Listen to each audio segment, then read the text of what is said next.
Hello, everyone. Welcome to Scoundrels Live, our recap Ooh. of. That's what we've been calling it. We just haven't said it Yeah. on stream. We've been Yeah, calling it's it that true. in private, and we haven't said it on stream. So this is Scoundrels Live. I'm getting video echo because I have the YouTube video playing in the other tab. Sorry about that, chat. Guys, we're here breaking down all of Star Wars Celebration. Some of it you're going to have already heard us talk about. Some of it is going to be new and fresh from today. I'm going to be honest, Frank's going to kind of lead the charge on this one. Yeah. Because Frank's got a better processing mind without notes in front of him. And I don't have my notes. I deleted my notes after each day. Did you? I did. I don't know Wait, why. are they is it in a Google Doc? Some of them are in the Google Doc. Yeah, I can pull that up. Anyways, we'll talk about it later. But a big thing I want to bring up before I give the reins over to Frank. After we kind of get rolling, we're going to be going to you guys in the chat a lot for this because we want to hear what you guys thought of Celebration. As I know most of you were at home for Celebration. You guys didn't get to experience it. So we want to know, like, what's your favorite thing from Celebration? What do you wish you had gotten about Celebration? What do you think of Celebration Japan? All that. We'll talk about all that. We're going to talk about all that today, guys. So, Frankie, take it away. Yeah, and also before we really dive into things, hit that like button if you wouldn't mind. We don't normally ask that, but we're in this is Star Wars Celebration, and it's all about community. So if you hit that like button, it really help us out, and consider subscribing to our channel, especially with the last 2 episodes of Mandalorian coming out in the next couple of weeks. You can watch our discussions on Thursdays at 10 a.m. We premiere our Mandalorian discussions here on this channel. And I think from everything we've kind of heard about this coming episode and all the whispers coming out of Celebration, we're in for a real treat. So can't wait to talk about that episode when it finally does air. And would love for all of you to join us in that conversation over on our channel here. But the one thing that I wanted to get into, because a lot of us, Sean talked about, we're home for this celebration, CouchCon, if you will, as it's known. And I gotta say, overall, and would love to know all your guys' thoughts on what you thought about streaming Celebration this year from home. I really enjoyed myself. I really enjoyed what they brought on the live stream, and I gotta say, I really think this is, just judging back in the past few years, I think this was the best the Celebration live stage has ever been. I think it was jammed packed with a lot of interviews, and not to mention the streams also had a lot of panels that they actually did stream.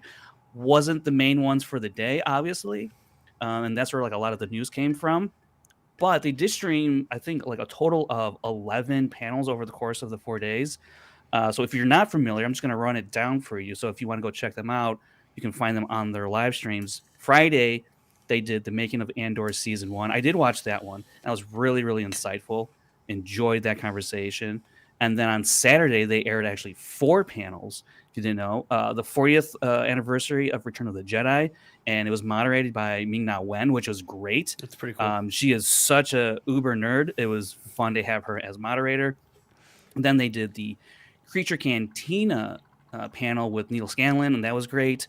I only caught a little bit of that, and then they also aired the Clone Wars 15th anniversary panel, which was tremendous. If you're a Clone Wars fan, do not miss this discussion. It's phenomenal. I love that whole cast and crew over there. And then if you're a High Republic fan, there was a panel for that as well. So you got 4 on Saturday, and then Sunday there was the villains of the sequel trilogy that they streamed. That was with Gwendolyn Christie, Ian McDermott, and Andy Serkis. Really fun stuff there. The Obi-Wan panel, looking back on Obi-Wan, Ewan McGregor, Deb Chow, Vivian Lyra Blair, Hayden Christensen, and what's her name? Dedra Miro. Yeah. Her name well, not is... Dedra Miro. But you all know out there. And then the one I didn't watch actually from Sunday was the Disney Parks panel, but I'll probably give that a peruse sometime down the line. And then today, Monday, when we're apparently they announced something. They did make an announcement at the Disney Parks one. Jilly in the chat, if you can refresh our memory what that was. Um, but they shockingly made like an actual announcement there. I always loved when we get the like Batu Disney Parks Galaxy's Edge announcements, and Yeah. I guess I just didn't expect to get one because There normally they do was it at D23. Yeah, there was Oh, new a Star Tours locations. Oh yeah, new Star Tours locations, Okay. but also there's a VR game that just came out for PlayStation where you're on Batu. So that looked pretty cool. That was somewhere in Okay. the live stream as well. Um, but on Monday, there was the Bad Batch panel where they announced season 3, the final season of the Mm-hmm. Bad Batch. We'll get into that as We can well. talk about that. Visions panel, and then the Doug Chang designing Kenobi and Mando. That one I'm looking forward to. I haven't had a chance to go I look at that one. That one, and I heard a lot of good things. Well, people were live tweeting about it too, so I'm looking forward Yeah, to looking at that. I'm sad. I was gonna see the Doug Ching panel last year because he always does a panel and it's usually real nitty gritty, the stuff I like, Hmm. costumings and designs and stuff like that. Um, and I just wanted to see that last year, and I couldn't make time. So I'm glad that it's online this year, so I can go watch it. But Yeah, um, let's see. John Booz also says new stops at Navarro no, he's and the fucking with World us. Between Worlds. Oh, what the is it? Okay, that's not cool, man. Look, Because I was like, wait a minute. well, it might be Navarro. Might be true. That might be true. Mike Deacon says Star Tours deserves more love. I agree with that. I just wish it were, in Galaxy's Edge now. I wish they had a way to get it in Galaxy's Edge without moving that whole building. You know? Yeah. But also, what it was on the live stream was just a plethora of interviews, and I watched every single interview on that stage, and they were all Crazy. great in their own right. But I'm just going to run down some of the ones that I think, or the ones that I got the most out of that really touched me in certain ways, or what I got out of some of these interviews. So on day one, we had, which is Friday, if you're going back and looking at the live streams, which is great too because they actually have chapters in the live stream, so you can go in the Mhm. description and look at all of them. You don't have to peruse. I mean, they do some of the clip outs, but if you do the clip outs, then you won't be able to hear Jodie Turner Smith drop a "holy fucking shit." She said that live on the Yeah. stage, which was really funny. And that was in reference to like being in Star Wars, which totally, yeah, I would say the same thing. But it was just really funny that she said that live. Which they bleep out in the clip out. So if you want to hear the real deal, go to the live stream.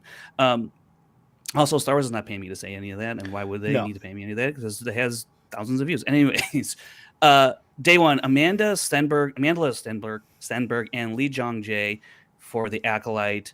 Let me tell you, I had not seen a lot of coverage or interviews with Amanda Stenberg before this interview, and she dressed up, she cosplays as Padme from Attack of the Clones, and first of all, you're in already, you're in the fam, like that's I love that, and also she is such a big fan of Star Wars. It's really fun to listen to these interviews and how they interact with Star Wars and what's meant to them, and you can just see how much it means to her to be in Star Wars, and that's such a cool thing to listen to and watch. And then Lee Jung Jae, he had an interpreter there, so it's going to be interesting to see how he actually is in the Acolyte. How much what he's I don't know how that character is going to work if he's using an interpreter at or a translator, I guess would be at this interview. I think he's probably just mostly wanted to make sure what he said was conveyed correctly. That's usually kind of the case. But then also on Friday, there was the trio of Carl Weathers, Emily Swallow, and Giancarlo Esposito. And the energy from these three was so much fun to watch. And you can really tell how much fun they have making Mandalorian, though, just the way they talk about it and Mhm. interact with each other, which Well, just further enhances my love for the Mandalorian, like the show as a whole. I mean, Carl Weathers especially, you could tell he loves that fucking show. This Like, guy is like he oh is he is just having the time of his life. He gets to wear cool costumes, play a cool character, direct. I mean, he's got a little Star Wars stew going. I mean, I don't know. Hashtag be peace, Do you man. know? Do you notice how I do that every time we bring up I Star Wars do, I episode? do, and I kind of just let you do it. Yeah, no, but I definitely think like he loves doing this, right? Which I would not have expected out of Carl Weathers of all people. Yeah. You I know? mean, he was on the live stage twice. He was in this trio, and then he came back separately on his own. So I mean, Yeah. and he was just out there interacting with the crowd, and in one of it, I think in both interviews, because the stage was kind of the way the seating was kind of set up.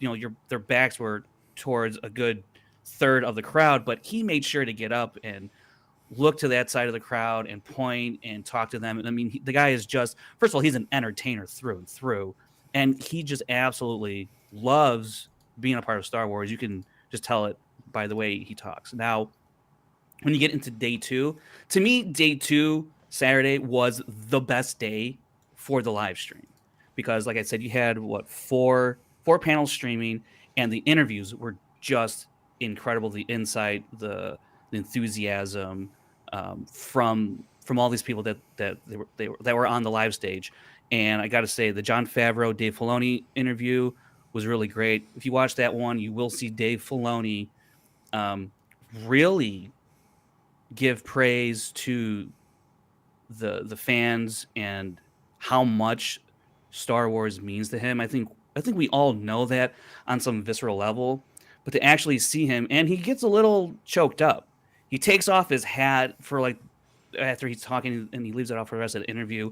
It's just really inspiring words from Dave Filoni, like we can only get from Mm-hmm. Dave Filoni. If you didn't already love this guy at the helm of Mando and Ahsoka and Clone Wars and Rebels and everything he's been involved with, this just elevates him even more in my own eyes. And so I do think it's a worthwhile interview, at least that part. And they do talk about other stuff, him and John. So that was really great. Go It's ahead. funny. It's funny because I was kind of uh the Filoni Favreau Kool-Aid was wearing off on me. It Yeah, was I sure. was losing it until this weekend, and I'm I'm full bore again. I know it's everybody is, Sean. Yeah. Everybody is now. It's so funny how that works, right? Remember, like how I think that this has ran their course. They've lost their touch. What are they doing? Well, And then I didn't then it think comes they out the lost. Ahsoka trailer and all's forgiven. It's like, well, yeah, what? And to be clear, right? I didn't think they lost their touch. I just kind of had felt Yeah, I didn't like either. Yeah. I had kind of felt like I want something different.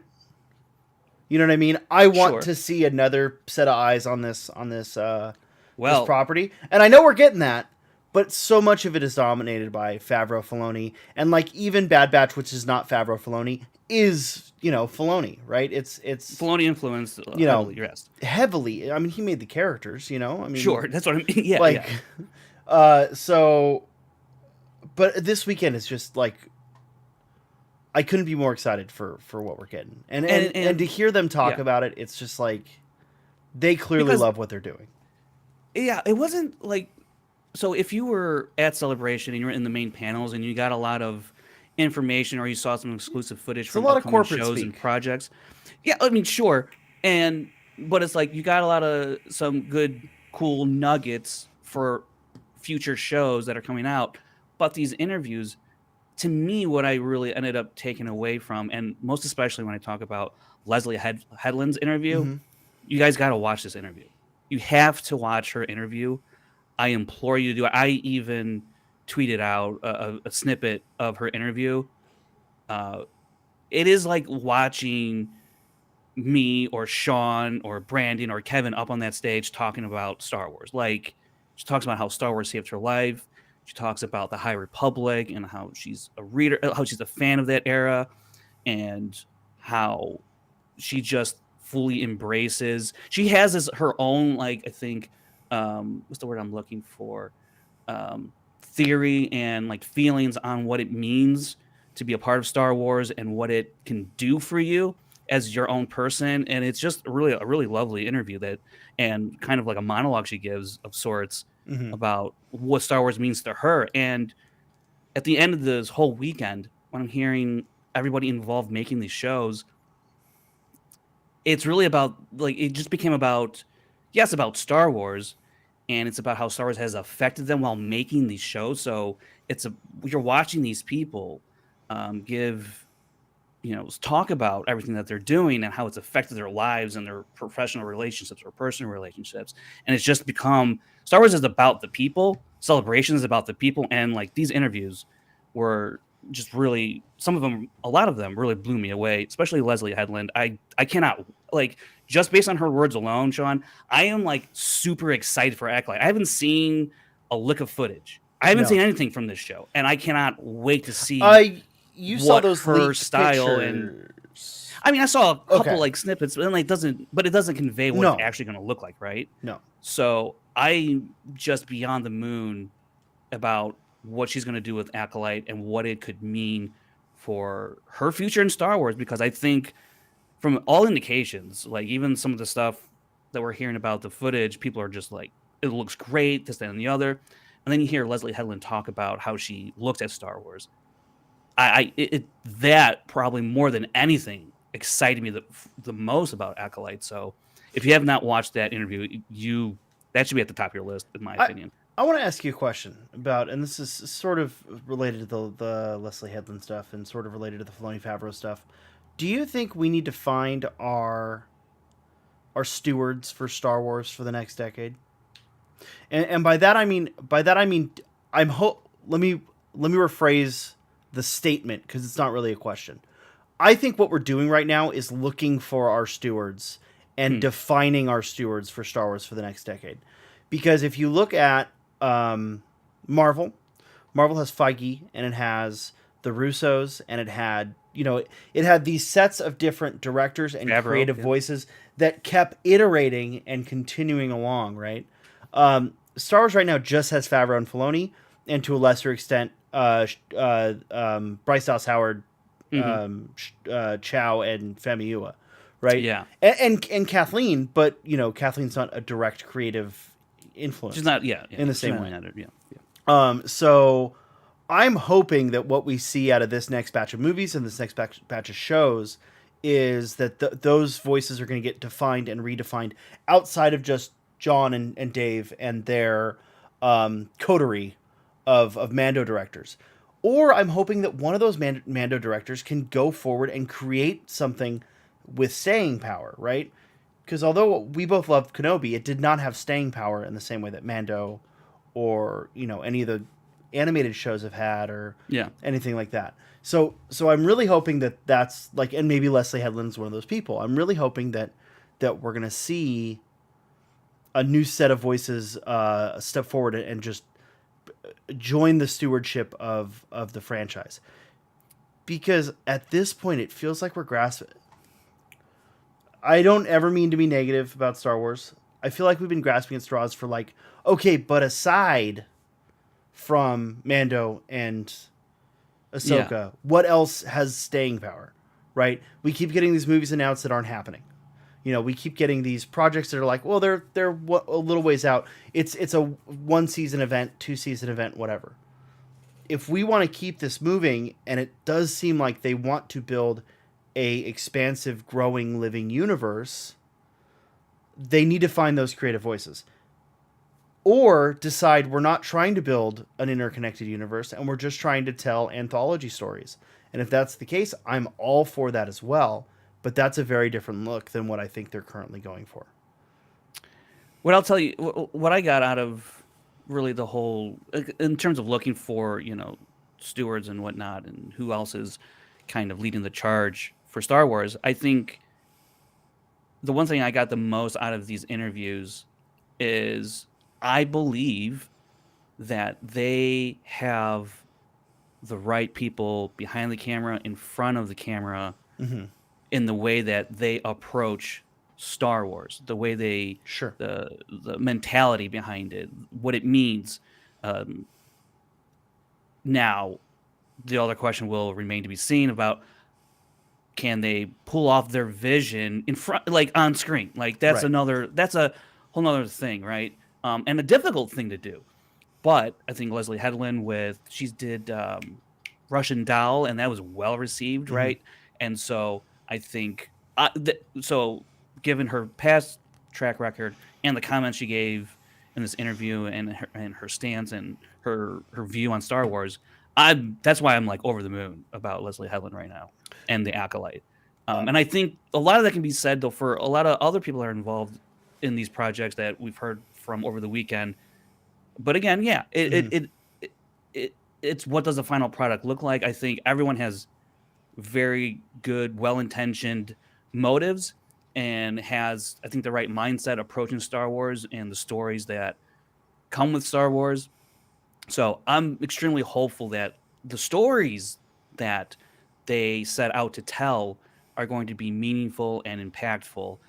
But will the And most of all, are execution, they fun yeah, and do they look good, or are they, yeah, exactly. Will the right? execution come across on screen at the end of the day? And I hope they do. I feel like there's a good. I think, look, we haven't seen Ahsoka, but that trailer, let me tell you, The man, trailer looks great. The trailer if looks they great. if that continues on for the rest of these shows and movies and whatnot, Hmm. I feel really really good about the future of Star Wars. So Our friends over at a certain point of view, where Jake and Brian were talking about the Ahsoka trailer and visually the Ahsoka trailer, mm, and man, I couldn't agree with them more on what they were saying about how this looks. It visually looks like it's probably the best one yet. Now, granted, yeah, we haven't seen Acolyte or Skeleton Crew. I've seen a couple clips from the leaks, and I'll tell you, both of those look really, really, really good. Right, yeah, like visually. I don't know what the you can't tell off a trailer. We've had great trailers before and or ended up with bad leaks, products, right? Yeah, right? and Yeah, leaks are hard to tell too. Like, right, but as far as visually, they both. I think everything in the works right now visually looks really good. So I'm yeah. excited. All right, I didn't mean to derail us from the. No, Well, no, actually, I want to pull Christine's comment. Would you want to see Carl Weathers lead a Star Wars project?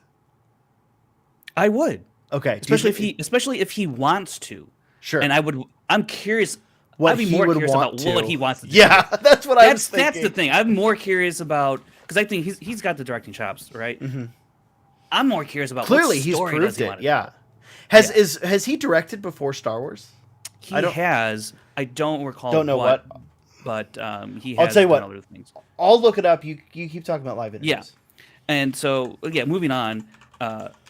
Getting into Ahsoka, that cast: Rosario Dawson, Natasha Liu Bordizzo, and Mary Elizabeth Winstead, Ahsoka, Sabine, and Hera. This trio, I think audiences, fans are going to fall in love with this trio on screen, this heroine trio, because when you watch them on stage, they have such a camaraderie, respect, and reverence for one another. It's this isn't like corporate speak. They're trying to sell the show. Like you when you watch them, you can't fake this stuff. Like you can see through sometimes, just giving the company line. I got it.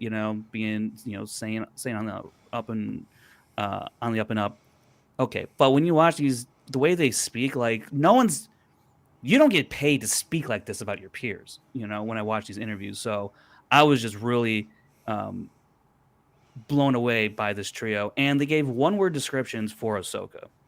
Mary Elizabeth Winstead, her one-word answer was badass.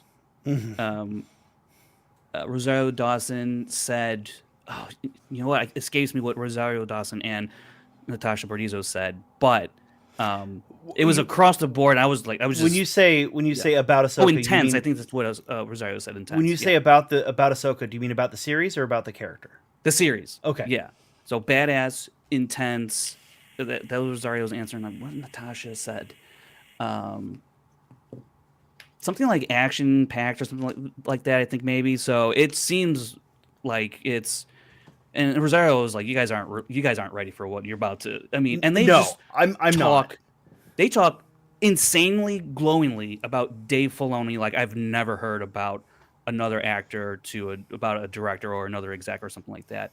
They're like this guy, and they're just saying things that I think we've heard before, but they're telling it from their perspective and how it impacts their work on the show and what he brings Hmm. to the set.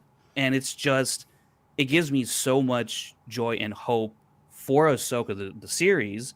And it's reaffirming a lot of Sure. things, because sure, we see the rumors and the reports and this, that, and the other, and you can get bogged down in all that, and that's going to happen from time to time, especially in a fandom like Star Wars, where everyone is insanely protective over it to an extent. But to Really? You think hear, Star Wars fans are there's a couple out yeah. there. There's a couple.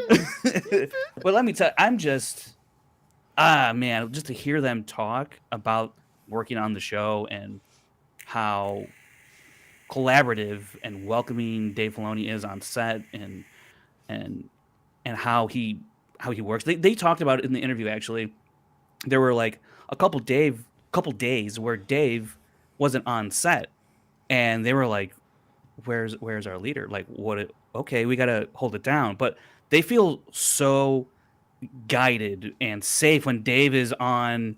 Um, what are we laughing at there, Sean? I'm laughing at Throwing me Janine's off. comment. Okay, what did she? It tells you where my head at when what I get out of her casting is imagining the potential Star Wars pillow talk between her and between her and Ewan. Oh, Mary Elizabeth Winstead. Yeah. For those that don't know, Mary Elizabeth Winstead is married to Ewan McGregor. Yes. Okay, Yeah. I wasn't sure if they were married or just together. Husband and wife. Okay. I also do want to shout out Christine's comment: 3 ridiculously beautiful and articulate women. That whole cast is quite a good looking cast for Ahsoka. Like, ooh, it's that's a damn good looking cast.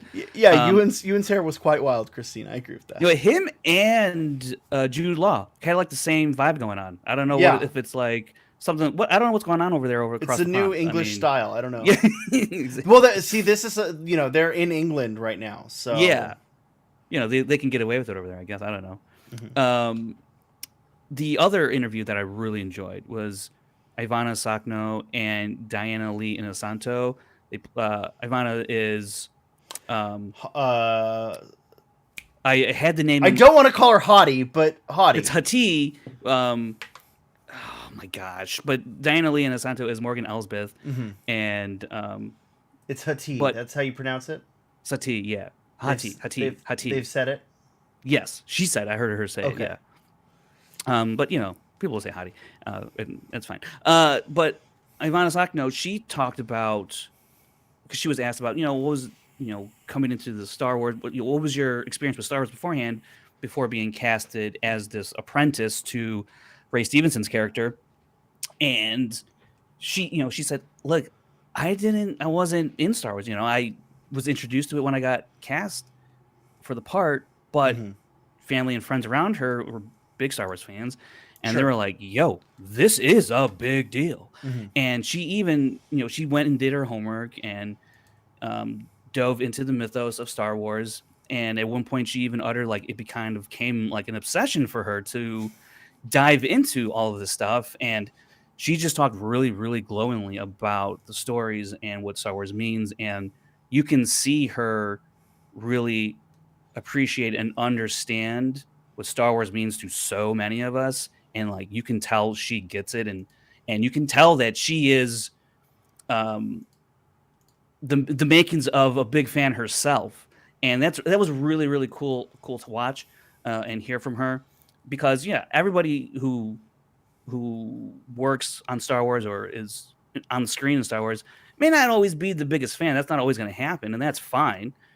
But then to hear someone like that who delves into Star Wars at such a later stage in life, as opposed to when you're a kid, becomes such a big advocate and fan of Star Wars, it's a really, really cool thing to watch. And I think it definitely translates to their performances and how they approach the job and the storytelling. Because Diana Lee Inosanto, I know this has been out there before, but I forgot about this, that her godfather's Bruce Lee. And that she's been around martial arts like her entire life, like her father was, and I was like, oh yeah, that's right. And she is so cool, like just so cool in this interview, and just seems like a great person. It's like, again, I just had I'm so thrilled with the people that are making these shows. Like, it gives me I think so much hope. Everything is being, and that's kind of where my whole stewardship thing came in, right? Like everyone who they have to work on these projects right now. I think we're getting rated here, Sean. Yeah. So YouTube, fun fact, has stole Twitch rating. Oh. So we got rated by POV. So shout out to Brian and Jake. Now that they're here, we can't say nice things about them anymore. Oh, that's the rules, right? Yeah, they weren't here when we said nice things about them. That's right. Every one of these streams, I've pumped up one of my friends. Right? First stream we talked about Sean Room. And then we're talking about Maddie and PLD on the second stream. Today I'm wearing Maddie's t-shirt. Warner, yeah. And we got POV, guys. Follow POV if you don't already. They have some wonderful people over there. I might be slightly biased. I consider Jake, Molly, and Brian very good friends of mine. That's where the bias comes in. Sure. No other reason. Wow. Do you like sleeping on the couch, or I don't understand? Yeah, I do actually. It's funny you mention that, because I do in fact like sleeping on the couch. But yeah, no, I think that we're in a good spot with guidance for Star Wars projects, right? Like yes, it's all of the actors that they have fallen in love with these characters and completely like become engrossed in these characters. Mm-hmm. Like you don't hear a single one of them is like, yeah, I'm cool with being this character. Like some of the sequel trilogy actors, they were like, yeah, I like Star Wars. But every single one of these actors that are on these current projects is like, no, I've read all the books now, and and like, not that they came from a space of reading the books and all that. Some of them have, but the act of them being brought into these TV series, which all seem to be a lot more engrossing for the people involved, right? Like they're pulling from so many other sources. They're really delving into the deep nitty gritty in the weeds. They're creating new spots of nitty gritty and weeds for these projects. It just like look at Cameron Monaghan.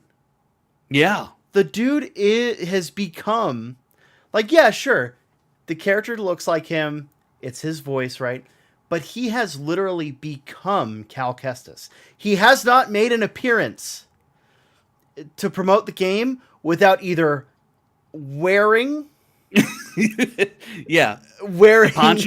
poncho or swinging his lightsaber or something. He reminds me of Ray Park back when Ray Park was doing gosh, that's a good call. Right? Good like call. Except less problematic than Ray Park. Right. So right. Yeah, I'm so happy with everyone they're getting involved in this stuff right now. Absolutely. Wait, what did I do that was rude, Jake? Not say nice things after you're here? We said nice things before you were here. We did, so you can rewind. You can rewind. But we'll say nice things about you again after you leave. After you leave. I also, just to wrap up day 2, because those are day 2 interviews that I'm still talking about here. But to wrap that up, Billy D. Williams showed up for a little bit. The man's 86 years old. I don't know how many more of these conventions he's got in him. Probably not many. I would venture to guess he's probably not going to be at Tokyo. That's a bit of a hike, at his age. But it was a really sweet interview with Christina Ariel, and the crowd actually, because it was his birthday not too long ago, the whole crowd sang happy birthday to him. It was a really, really sweet moment. And look, to be honest, Billy D. Williams looks great for his age, but he is older, and sometimes it's tough to look at your heroes like that and people you've watched almost basically your entire life, see them like that, and I would just say go watch that moment, because I don't think we're going to have very many of them left like that, because I don't know how often he's going to be able to make conventions and whatnot. So it was really sweet and really nice. And then also just a really fun one. Well, there's a couple fun ones. Ming Na Wen, just an uber nerd. She's so fun and energetic up there. Just a blast to watch and see her talk about all things Star Wars. I mean, she's a Disney princess. She's a bounty hunter. She's an agent of S.H.I.E.L.D. She's done it all. I want them to put her in a damn Marvel. All of this stuff. Can they put her in a damn Marvel movie? Why is she not in Secret Wars? Or Secret Invasion, Secret Invasion, whatever it's called. Yeah, it's got. Come on, man. right? But there's one highlight I think of Celebration that's become a recurring thing for me is the Anthonys, Anthony Carboni and Anthony Daniels. The sassathon that happens when they are together is one of my absolute favorite things about Star Wars Celebration. It is a time honored tradition at this point. You gotta go. It's like a 27-minute sequence or a clip or whatever, a segment rather, of them just throwing jabs at each other, but also being sweet to one another, but then coming back with, yeah, how come I haven't seen you in anything else? Oh, you still doing the 3PO thing? And then Anthony Daniels is like, hey, one of the quotes or one of the back and forth was Anthony Carboni goes to Anthony Daniels like, I can't believe they let you wear that jacket. It was a gold sparkly jacket. Yeah. And Anthony Daniels goes up to Carboni and is like, yeah, you could have shown a little more effort. And it's just like a little, these little jabs here and there. So fun. I don't know anybody. And Anthony Daniels is so great with that. Like, he's got that prissy British, way of speaking. And it's so prim and proper. And it's just so... I need an Anthony Daniels podcast. Like a 30-minute... like 20 minutes a week of just him... Give me the Anthony's podcast. I would listen to that. I mean, I don't know if anybody else in the chat has seen this year's segment or past years. I'd pay good money for that. Yeah, I would love for them to it was like almost an unofficial panel basically with those. Sure. At like 25 minutes. Whenever you get Anthony or Ian McDermott on stage, they're just so. They both love this so much. They both love showman. The showman in them comes out. They've become, which we didn't have Warwick Davis this year, did we? He was there for a little bit, talking a little bit about Willow and other things involved, obviously in Lucasfilm. But no, he usually moderates or whatnot. Yeah. Something. But yeah, I don't know if he moderated a panel this year. I didn't look at the schedule, and he might have. I don't know. I mean, I can't. I can't imagine we have Warwick doing all these conventions for that much longer either. So, yeah, possibly. But I think it's hard. So. And he was there with his family too. I saw in one interview he was on the live stage with, but that was day 2 interviews. So day 2, like I said, probably the best day to watch the live stream from start to end because it was just jam packed with great interviews and great panels. So CouchCon was a success on Saturday. And then day 3, there's only 3 interviews that really stood out to me. Vivian Lyra Blair, this kid is phenomenal. For I don't know how old she is, 10, 11, whatever. Oh, yeah. She's intelligent. I watched her talk about the trench coat scene. Yes, I saw that too. Yeah. Holy, she speaks. We need a podcast with her and Garrett. Oh my gosh. Because they both speak so eloquently. Yeah. They make us look bad. She's 10 and she makes us look bad. Yeah. And then Giancarlo Esposito came back out for an interview. And this one was actually really I want to say quite like a life lessons type of interview, but man, you just really got his vibe. He just sent out his vibe and it was just this is how I approach everything. This is how I live my life. This is kind of the mode that I'm in and how I approach playing Moff Gideon and what I hope you take away from it. I mean, this guy is just so thoughtful and present that you just can't help but love him as a person. And then you go see his work and you're like, man, he's incredible. Well, and he works so much, right? He was in he was in so many shows the last couple years that I don't know how that man has time to do anything, Yeah. Because wasn't he in he was in Better Call Saul. He was in the superhero one, The Boys. He was in this. He was a voice actor in something that I watched. He does so much stuff that holy crap, man, take some time for yourself. Speaking about going back to work real quick, Andy Fink says that work was on the Return of the Jedi panel, but didn't seem to host anything, and then Ed said he watched the villains panel with Gwendolyn Circus and McDermott, and it was fantastic. Yeah, I haven't not watched the whole thing of that, but that looks really, really interesting. And then the last interview that I got to shout out is Hayden Christensen. Oh yeah, Uh, always great. First of all, the way that they introduce him to the live stage, I'm not going to tell you how they did it, because go watch it. It's so cool what they did for this man, and he deserves it. Absolutely 1000%. And he doesn't really say a whole lot. And that's only because the crowd could not stop applauding this guy. I mean, and rightfully so. I mean, they showered him with so much love that it really did. You could see it get to him and really appreciate all the love that he was getting. And Christina Ariel was again doing this interview, and she's like a huge Hayden fan, and so that was really cool to see her, have that opportunity. And just Hayden being welcomed the way back that he was with that crowd, and the way he was introduced and all that. I mean, it was really a sight to behold. I really wish I was there to witness that, because that was something else. And you got to, if you haven't seen that, I really go watch it, because it's really cool to watch. I'm glad that he's getting so much attention lately for. He's finally feeling the love that I feel like we've all felt for Hayden for a long time, especially our generation. Totally. Or I guess I should say my generation, less so yours. Both.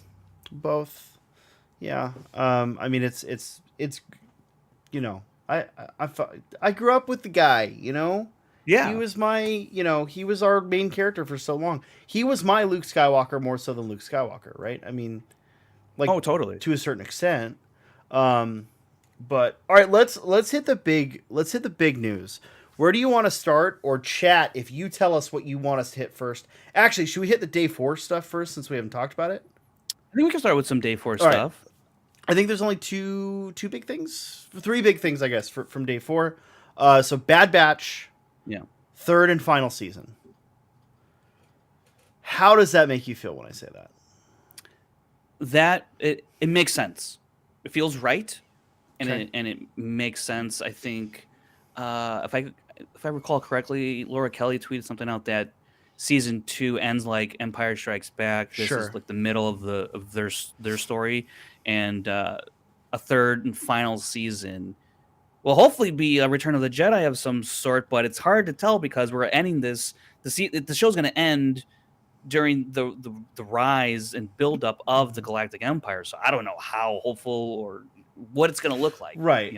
Yeah, for me, I had kind of, for some reason, I had it in my head that it would be 4 seasons. It just felt like it should be a 4-season show. Yeah, I thought so. Maybe it might be because of Rebels. Because I think it follows. Although Rebels season 2 ends on a very positive note, I think, with Fulcrum. Not to spoil, guys. If you haven't seen Rebels, go watch Rebels. What are you doing? Yeah. Especially now with Ahsoka coming out. Especially now with Ahsoka coming out. Yeah. I've been rewatching Rebels, and it's so freaking good. Yeah, I just had it in my head that it would be 4 seasons. So I'm kind of disappointed that it's only 3, but of course I'm glad that they're getting to finish the show on their own terms. I don't know what they have in their mind for the story. And that's what is Jennifer Corbett, who, by the way, has not written much prior to this. Oh, she's done like a season of NCIS, a season of Law and Order, or like 6 episodes of Law and Order or something. Okay. And then 3 episodes of Resistance, and then Star Wars. Oh, wow. Or then Bad Batch, right? Like, so it's kind of crazy that this show is as good as it is when she doesn't have like a huge pedigree doing this stuff. But what she had said was, I can say the story's not over. The Bad Batch will be back for a 3rd and final season. That, I want more Bad Batch. I've fallen so in love with these characters, Yeah. And it's crazy that in, 2 months since Bad Batch started, or 3 months, I guess. Yeah. I've done a complete 180 on like, yeah, Bad Batch is fine. Like, it's kind of just there to like, this season really made me fall in love with these characters. Yeah. I want more.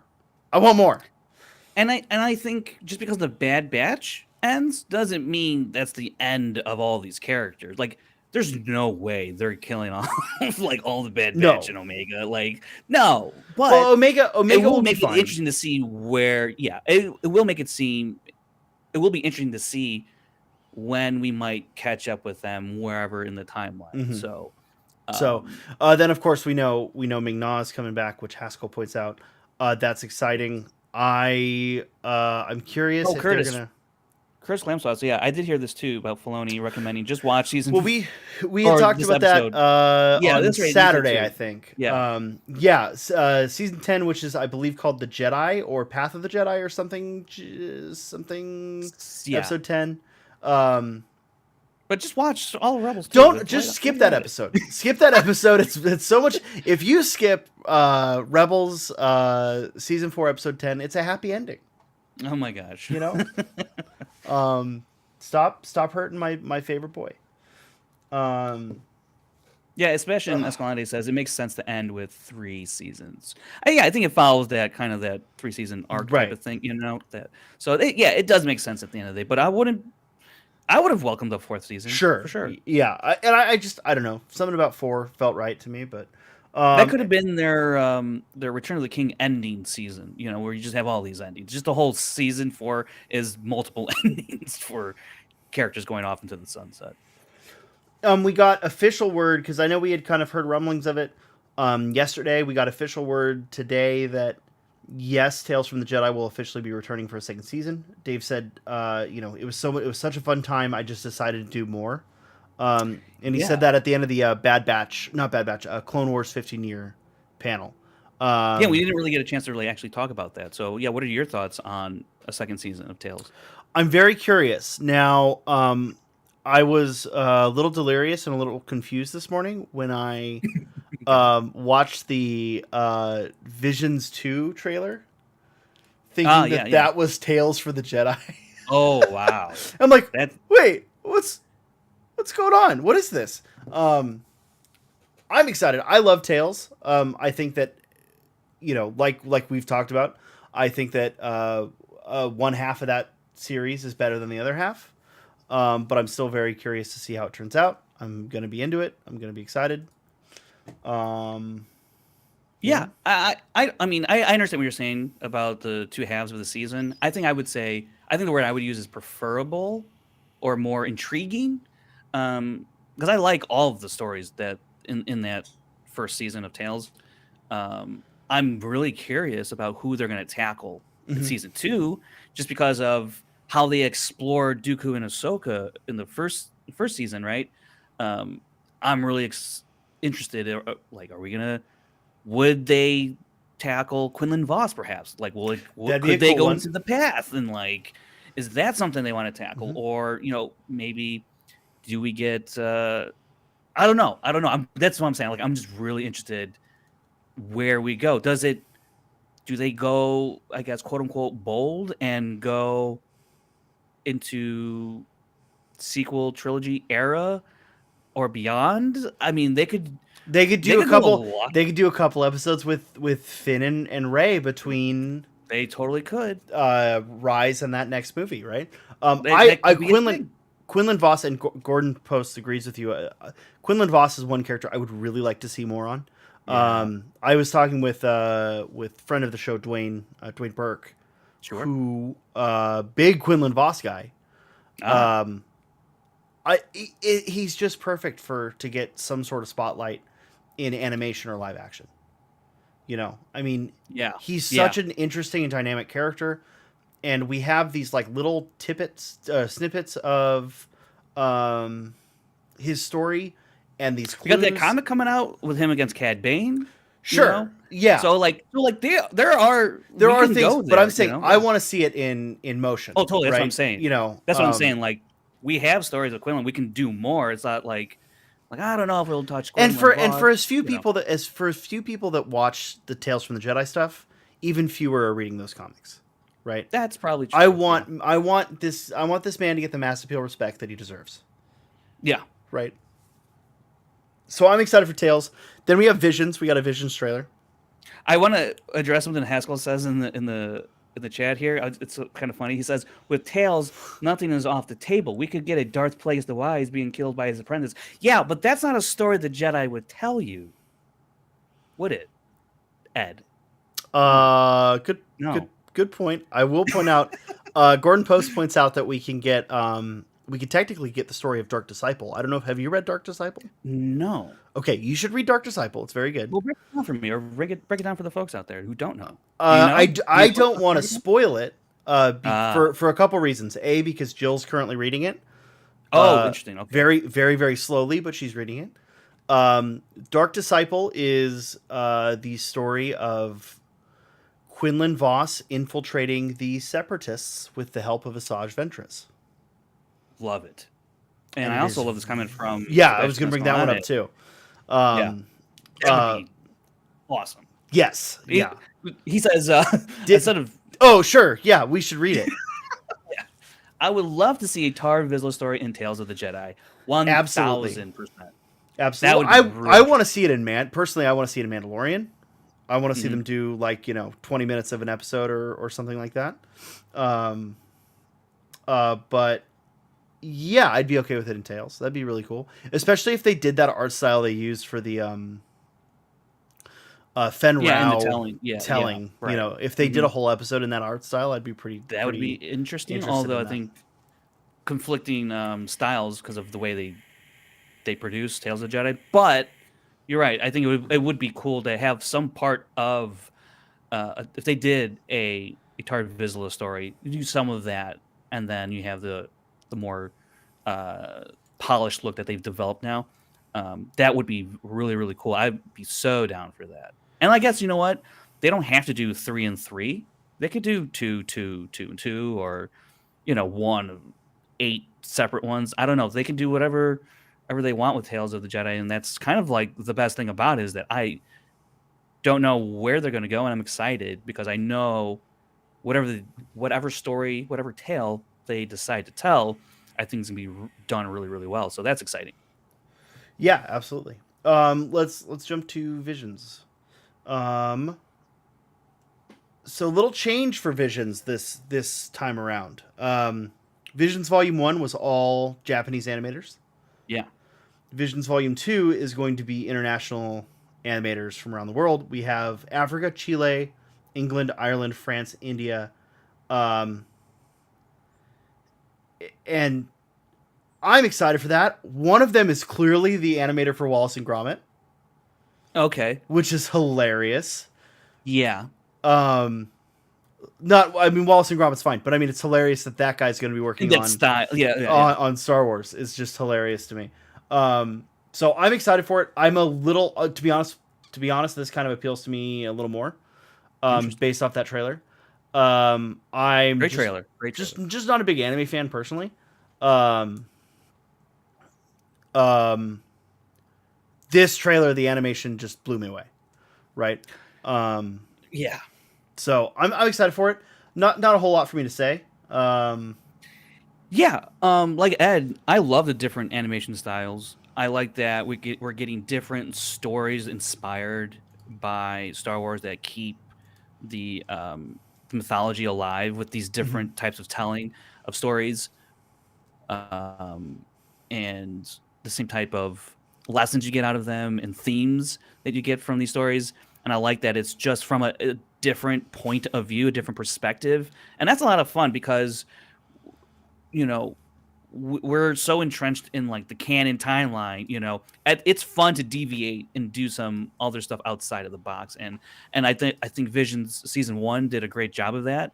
I really loved a lot of those stories, and as well as the animation styles, the anime styles that were incorporated in that season. And now that season 2 is expanding and going quote unquote global with it, I think it's really interesting, and it just allows for more voices inside the Star Wars storytelling. And I think that's all that I think that's great because it can also inspire others for their stories, and that's just better for everybody at the end Sure. of the day.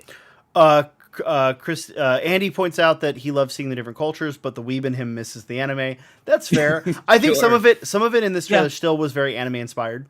And depending on your definition of anime, you could consider it anime. The Japanese actually have a different definition of anime than we do. Fun fact, Nah. which is a point of contention. I've had this argument many times. Christine says that one of the styles reminded her of the Gorillaz music videos. I Oh, did notice that. you know what? That's a good call. You're right. I did notice That is a that. good I call. wonder if it Yeah. is the same group. Studio or But people, yeah. Andy points out it's not the guy who made Wallace and Gromit, but it is the same studio. Okay. It's the claymation. Style, It'll be kind in of, yeah. claymation style. Yeah. That's so cool though. Yeah, it's cool. Would be cool to get Star Wars claymation. It's funny because I actually want to get for Visions Volume 3. I want a full Phil Tippett. Oh my god, Mad God style. Mad God style. That would be stop insane. motion. Yeah. I would lose my mind if Phil Tippett even did one episode of Visions. Yeah. Like that would you know what? I want that. I need that now. Yeah, I do too. Oh my gosh. But I mean that pretty much wraps up for day 3, with the exception day 4, excuse me. Yeah.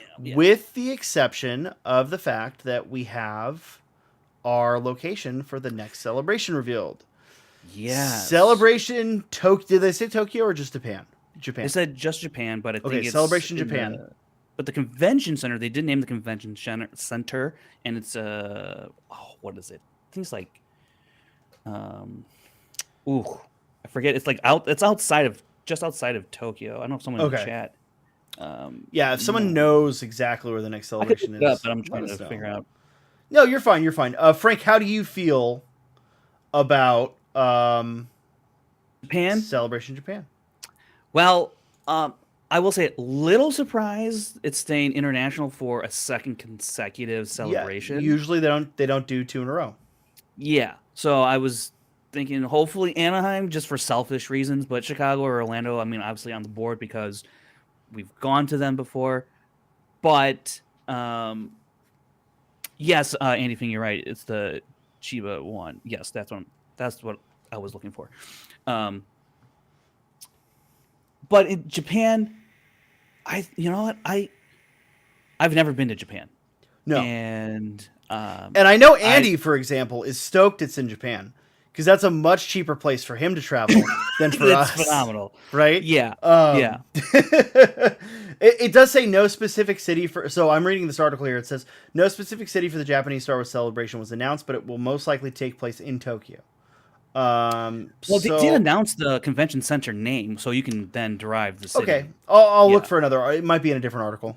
Yeah, because I did see that somewhere and I can't find it now. But I will say, look, I do think it's good for the Star Wars brand to not just stay. Look, us Americans, us Yankees here, we get a little selfish and absolutely.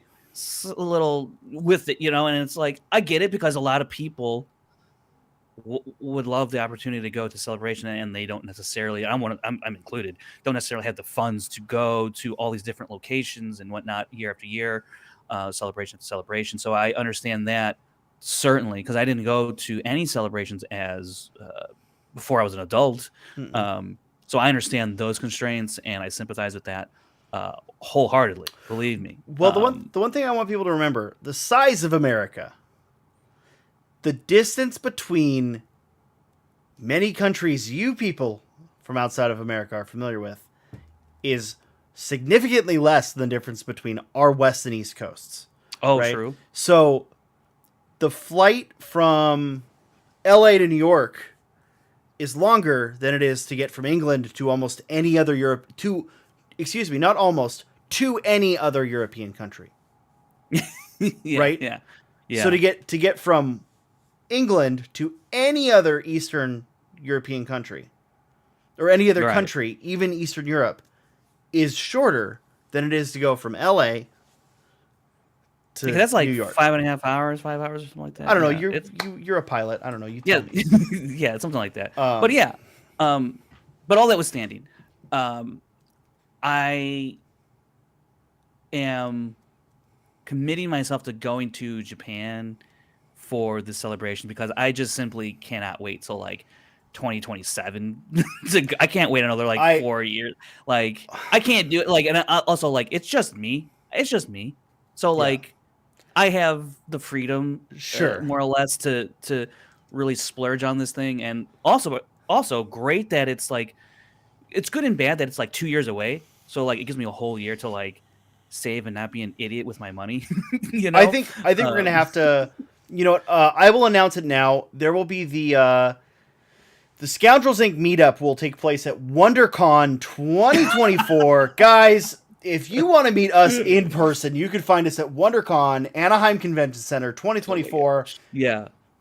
Stay posted because we may change that to LA Comic Con. Let's do We'll both. see. Why We'll not? do both. Yeah, Yeah, we'll do a both meetup at work. both LA Hell yeah. Comic Con and WonderCon. And you know what? Just as a special treat, we'll do it for Dragon Con this year too. Um,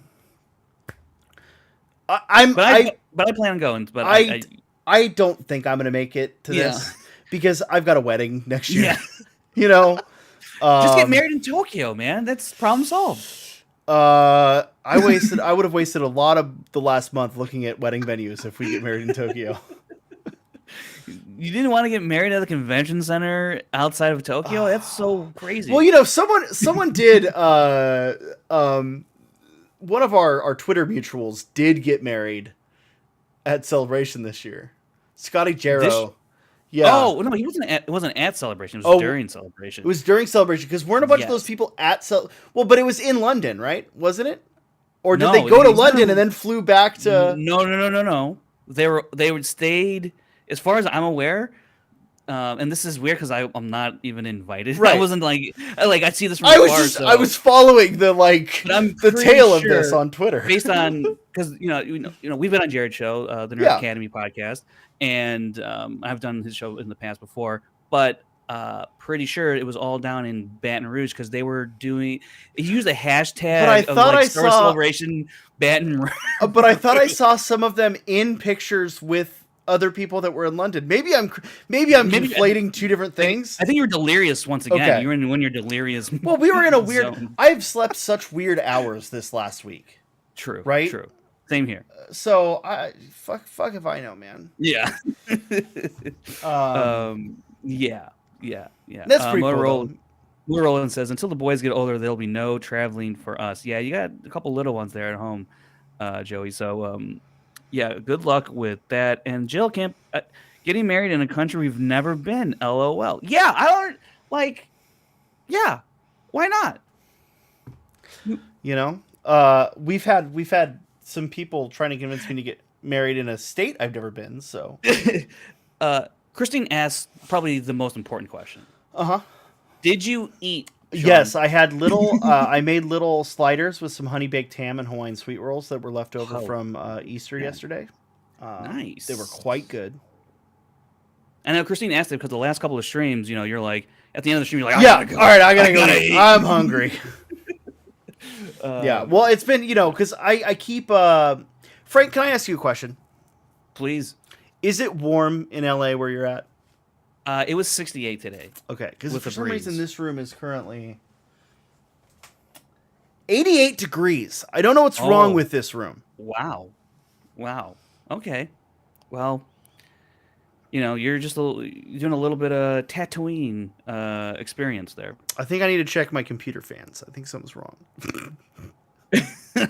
All right, what we're gonna kind of go through all of it, but chat. What do you guys? What news were you guys most excited for? What do you want us to hit? Yeah, because I really want to Frank, know. what are you most excited about from Celebration this year? I mean, it's hard not to say Ahsoka. Just that trailer really blew me away. I had to watch it multiple times. It's that show just seems, and because it's Dave Filoni, like I think everyone's been championing him to get into live action and to possibly one day make a movie because we know the type of mind that he has, how much passion he has for Star Wars. And I think first and foremost, people looked at Filoni as the guy who's involved in animation. But man, did he know how to tell Star Wars stories? And what if we put that in live action?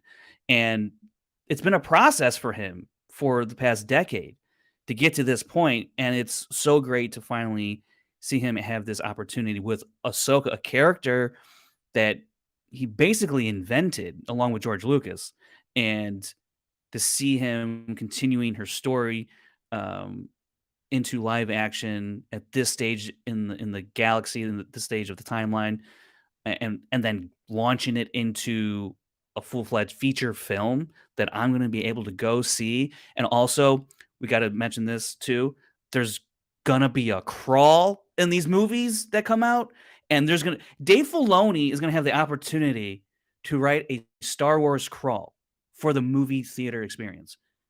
Like, Yeah, that to that's me pretty exciting. That all of the, so we Kathleen said all of these movies will have opening crawls again. Which, what a move, right? Like, good call. I can hear your fan blasting. It's I really know. you're dying in there. No. You're The just fans just right behind my mic, so it's loud as hell. Gotcha. Yeah. But So yeah, if you're it's right, too like, distracting, let me know. I'll turn it off. I can withstand the heat for a little. no, bit, we don't but- want you to faint in there. We don't need to get. Oh, I'm heat stroke. good. I'm good. I've got a big old water. We're good. I'm sure that's water. Yeah. This is water. This one isn't. Okay. The other one Attaboy. isn't. Uh, Yeah, the crawl. Ahsoka has me excited, because I have so many questions. Right, I have so many like I want to know who Ray Stevenson and I can't remember the other actress's name is. I want to know who they're playing. Right. You're talking about Ahsoka. Yes. Yeah. Yeah. I want to know who they're playing. I want to know what their deal is. Shin Hati, I think that's her name. Shin Hati. Yeah. Shin Hati. They're so intriguing to me, right? And those Rebels characters look so good in live action. You know, they've really nailed the look and the feel of those characters. They've especially nailed Hera, I think. Hera looks spot on. I would like another. She looks pretty good from that side profile for sure. I'd like to see a little more. Well, actually, the front profile they did Yeah. show, but I would actually like to see a little bit more in action how it all moves because, like, she's a Twi'lek, so I'm curious how all that plays and whatnot. Because in animation, they don't have to. It can do whatever they need it to do. I'm curious how it looks in live. I'm sure it's going to look great. We've had enough curious, I wanna Twi'leks in Star Wars to, That's true. true. Right? Like it's a long-standing tradition. That's true. So I wanted to say real quick about the Ray Stevenson character for Ahsoka. He did mention, he was asked about, could you describe in one word your character? And the word he chose was Arthurian. And that cool. leans High Republic, yeah. High Republic, but also in terms of light and dark, you can go either way. Yeah, the characters in Arthurian legend are not as virtuous as we pretend they are. Right. Yeah. And then listening to some of the comments that Ivana Sacco made in her interview, she's a little more. She talked about how this character's like ambitious. So to me, it sounds like, I don't know if this is correct or not, but the dynamic between the master and apprentice relationship there seems like, while they did actually, Diana Lee Inosanto and Ivana Sacco talked about how they were the bonded baddies. That's what they call themselves. Okay. So, like, yes, they are the bad guys, but to me, it seems like Ray Stevenson's more of like the level-headed approach, evil guy, where his apprentice is a little more reckless, a la Obi-Wan and Anakin, but more towards the dark side. It seems like. Which a lot of other people have talked about this, so I feel we should probably bring it up at some point. A lot of people have talked about Ivana, her saber fighting style. Yeah. Right, which seems, Brian, our friend over at POV, had a really good point. It seemed reckless. I would say it looks like Form 7 to me. I don't know what Form 7 it is exactly is, but the adjective I would use is unrefined. That's what I said. Oh yeah, that's what you had said. Yeah, so Form 7 is I believe that is called Vapod or Vapad. And the mace. Is what Mace Windu fights with. Although we never actually see him use it, we just kind of see him have a lightsaber, right? But it is how Vapod is described does match the way she fights in that trailer. So I don't know. I don't know if they're drawing on that. Probably not. They're probably just, hey, fight really aggressive, right? And they gave her, Yeah. stage choreography. They probably Mhm. don't care what form they're using. The only time But it saber is forms, Dave, the so only time, well, I will say the only time saber forms come up is was it in Trials of Rebels. Trials of Darksaber with Sabine when Kanan tells Ezra show her the form. Oh, okay. But Oh no, that's where I remember but it from. that's more about yeah, okay. That's kind of talking a little bit more like Kata. Okay, okay, Yeah, but in the episode with Luminar Unduli in Rebels, okay. the Inquisitor says, "Master Luminara was a fan of Form 3. So Oh. I know exactly how to defeat you." Like that sort of thing. He's like, I know what form you're trained Is in. there some So sort of like cross table that you gotta like form 3 can yeah, there's defeat form the 7 and it's like you maybe use form yes, there is. Maybe is we'll there talk. really? Yeah, so like I know, for example, I think Form 3 is Soresu or Form 5 is Soresu, which I know is also what Obi-Wan used. Mhm. Um, Makashi is what Dooku uses. It's more of a duelist fencing style. Um, you've got all kinds of like different, styles based on different techniques and stuff like that. So it's a pretty cool thing, but it's a super like it's one of those things that gives Legends a bad name of being too like, you know, hey, this is too specific. Star Wars is supposed to be fun and lighthearted and Yeah. fantasy. So, No, yeah, Ahsoka. I think Ahsoka is what I'm most excited about. I will say the thing that caught me most off guard, and we're gonna go through these comments right here in a minute. that's But exactly what I wanted. Yeah. Jill points out the Daisy Ridley thing was her favorite because she wasn't expecting it. That was the one that caught me most off guard. It did, but it didn't Okay. because of the like I still had always remembered the IG Instagram story of Daisy Ridley at Lucasfilm. Like I think we talked about it on an episode of Scoundrels. I was like, you just don't go there to have lunch. I'm It sorry, must you're have gonna been one I talk missed. a little. Oh, maybe it was. But it's like you're gonna talk a little bit of business because you're business people. Mhm. Like Yeah. at the end of the day, and you're in like it's Lucasfilm. What you just go to have lunch at And even Lucasfilm it, and you're Ray Skywalker. Like, come on, you're and you gonna know what? talk something Even if the business you don't mean the business, you still just do it like, you know, casually, off the casually like, cuff. oh hey, what if we did another Star Wars? Oh yeah, what if? And then you never talk about it again, right? Yeah, yeah. It's like how whenever I see Ken Knapsack, it's like, hey, we should see each other more, hang out sometime, and then I never hear from him again. I'm kidding. I love that you've made up this feud between Oh you and yeah, Ken it's in not your a feud. mind, It's and like he has no idea. he has no idea. It's great. It's my favorite. But yeah, the Ray. I don't have a whole lot of stuff to say about the Ray movie, except that I'm excited. Do we Yeah, know who's directing that? I there's so much news yeah. I That's forget. Sharmeen. Obey. I forget it. Sharmeen. Obey. Chinoy, is that? Am I I saying don't that know. I right? don't know how to say that. Yeah. You think I'd remember it after this weekend? But it's Sharmeen. I know I for think you wouldn't remember it after this weekend because there's so much damn news. there is a lot. Yeah, yeah. But that's a name we've heard for a So while. much damn news. I got it right here. Let Uh, me see. Charmin Obid Chinoy. Chinoy. Okay. Obaid Obid. Chinoy. Yeah, yeah. So I was close. I was Um, close. I would not have remembered that. So yeah, spot on. We also have the uh, uh, Yes, Joey, that's correct. She did direct some episodes of Miss Marvel. the Ultra prequel, as I like to call it. The Dawn of the Jedi. Dawn of the Jedi. Thank you so much. We still have the timeline here, I think. James Mangold, yeah. Yeah, James Mangold is going to be directing a Star Wars. This timeline is the coolest thing to come out of Bring this. it up a little bit. Bring it up a little bit because I got the graphic there. Or remove it. Well, I need to shrink it a little bit here real quick. There we go. There we go. Yeah, very cool timeline that they revealed at the Lucasfilm showcase panel. I didn't know if this was canon before or not, but it definitely was not revealed in other celebrations and whatnot. So this is really cool. That we Well, have through the panel, it originally started only between Old Republic and Rise of the First Order, and they added the other two on the end during the panel. So these were kind of time periods that were framed out, but not like this, really. I guess it was.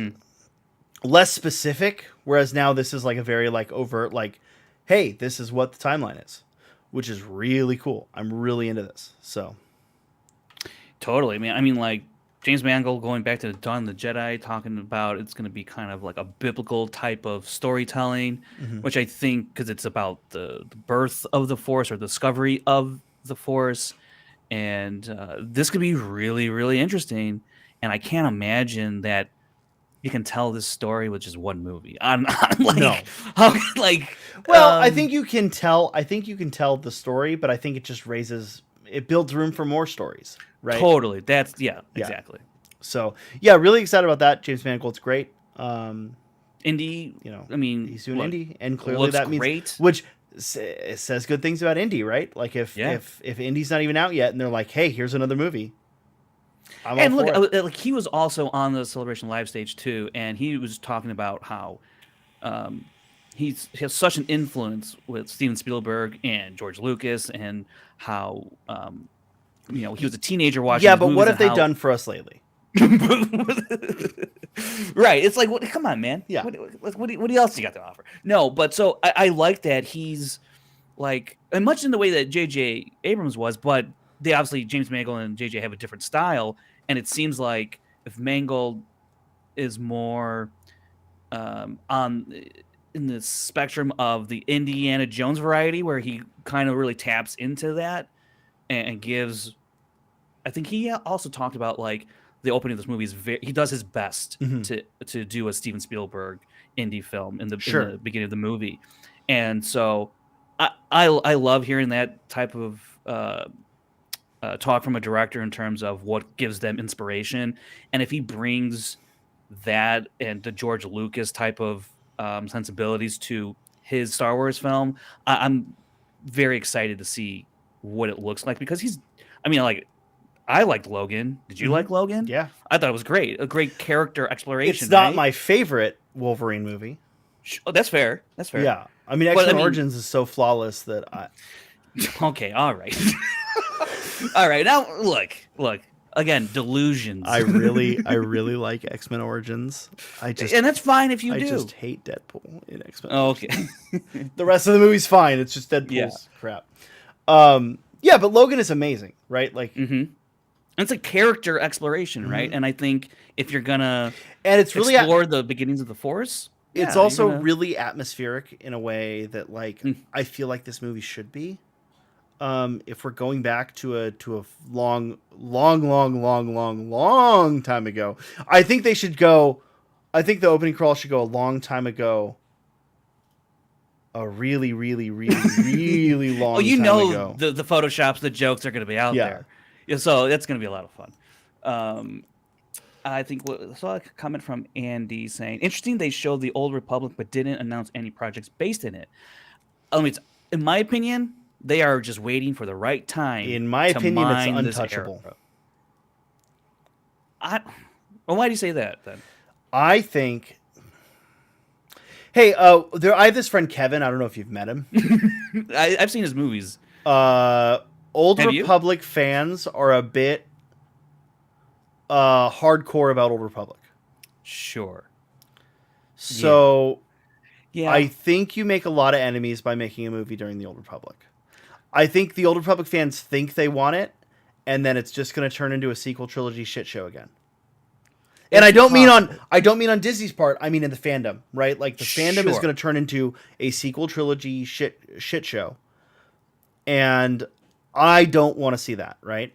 I would rather them play in the High Republic and in the Dawn of the Jedi era, and you get a lot of those same vibes, and you don't have to worry about stepping on the toes of KOTOR or the Old Republic. Right? I say keep KOTOR because the Old Republic is a game that is still active. Yeah. I Right? played it earlier this year. It's Or not last year. no, you're talking about KOTOR. Oh, KOTOR. I'm sorry. Yes. Yeah. So Knights of the Old Republic is the standalone role playing game. The Old Republic is the That's right. massively online multiplayer. MMO. Yeah. Yeah. Um, that's still an active game in active, production, right? Yeah. It's Legends. It's That's like right. the one Legends thing that's still actively being produced. Fucking don't touch it. Let them have it. Like, let that stay where it is and iterate on the spaces around it, and then maybe one day go back to it. Well, But not anytime soon. Not in the next decade. I don't want to see it. oh no, I think it's gonna be at least. Oh, okay, sure. I think it's gonna be at least a decade because you have these 3 movies coming out, and that's gonna take 8 to 10 years right off the bat. So, and I think by exploring the dawn of the Jedi, you're laying the groundwork, the framework to eventually go into the old Republic. Because how could you not eventually touch this period? What, like, yes, I do think it's gonna take a long The time to get Mandalorian to Wars, the Sith Wars, you have Revan, you have Malik, you've got all these great characters. I agree with that. because that's another that's stories you can and tell the formation for of the, like 10 the, to 15 years yeah. somewhere down the line. Yeah, I agree with that. I think that if you do it in too close succession with like Dawn of the Jedi and Acolyte, you'll really confuse the casual fans on where this timeline is. Because although we can grasp the timeline and we have the timeline picture, someone like my dad loves Star Wars. He's the one that showed me Star Wars. When Solo came out, he was confused that it took place before Episode 1. Right? Because Darth Maul's in it. So you got to be real careful with that kind of stuff, I think. But that's why I think you spend all this time in development of trying to put together a story. You bring in people who are big fans of this era. You hire Kevin. You hire Kevin Smets Yeah. and his team of world builders over there of the Old Republic, and you hammer out. Actually, you know what? Let them buy Kevin's scripts and stories, right? Like most of the work's done for you. Then it'll turn into, have you read my scripts? Yeah. No, really. God, but in all seriousness, right? The fact that there are so many creators that are making stories in the Old Republic as fan projects. Yeah. Like, it's a very vast gold mine to tap into. So eventually I think they'll go there. I don't think it'll be anytime soon. Sebastian Escalante says, as a big Revan fan, I agree. I worry how the reaction to the Old Republic, worry about the reaction to the Old Republic, since a lot of fans have their own headcanon, which would be changed. Especially because Knights of the Old Republic is an open-ended game. Right? Yeah. There is a canonical ending, but it is an open-ended game, right? Like, the way you play it and the way I play it are going to be very different, you know? So, yeah, that's something to be really careful with. I will say, lastly on this, I do think Lucasfilm, when they get to this era, I think they're going to be very cognizant of the rabid fan base that surrounds this era. How could they not be? It surrounds it. Foolish. It penetrates it. Binds it. Right? Yeah, all that.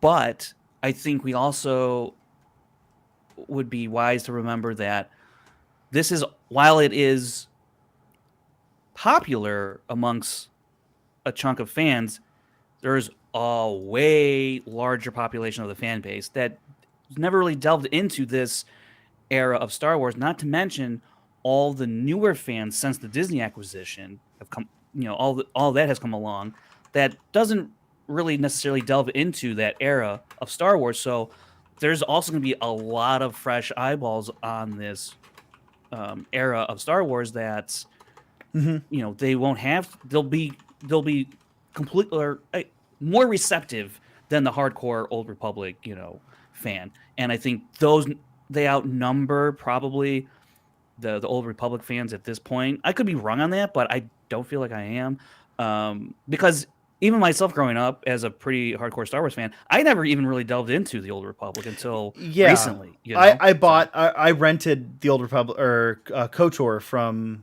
Blockbuster when I was a kid, and I couldn't wrap my head around it.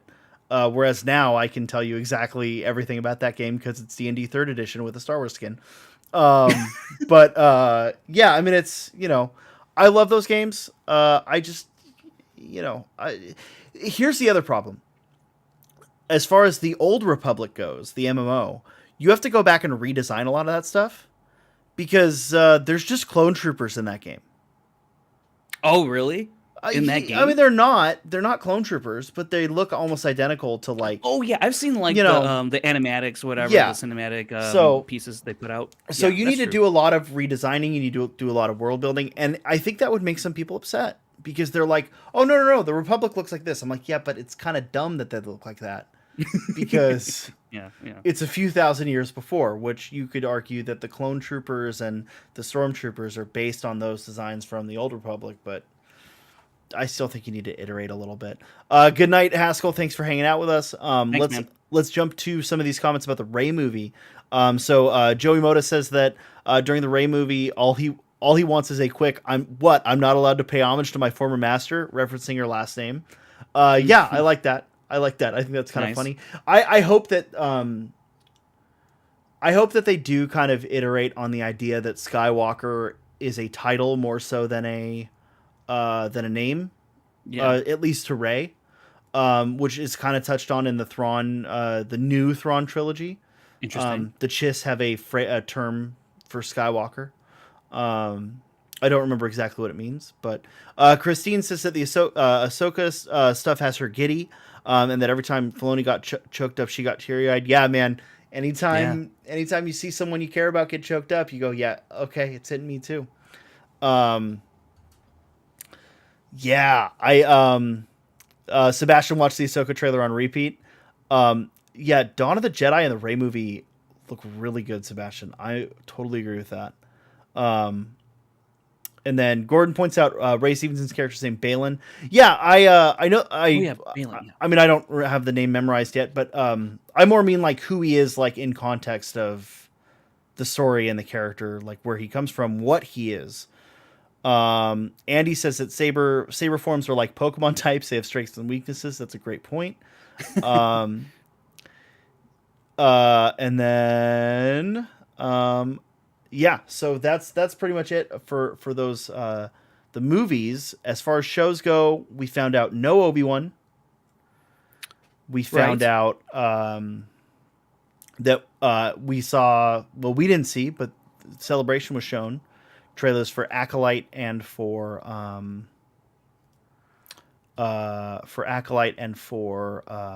Skeleton Crew. I'm very excited for both of those. Both of those are really intriguing. And Andy's pointing out that the Chiss Skywalkers are called that because they're force sensitives that use their gifts to navigate hyperspace. So yeah, I just like that concept that Skywalker transcends the last name, right? Like I hope that that's how Rey intends it.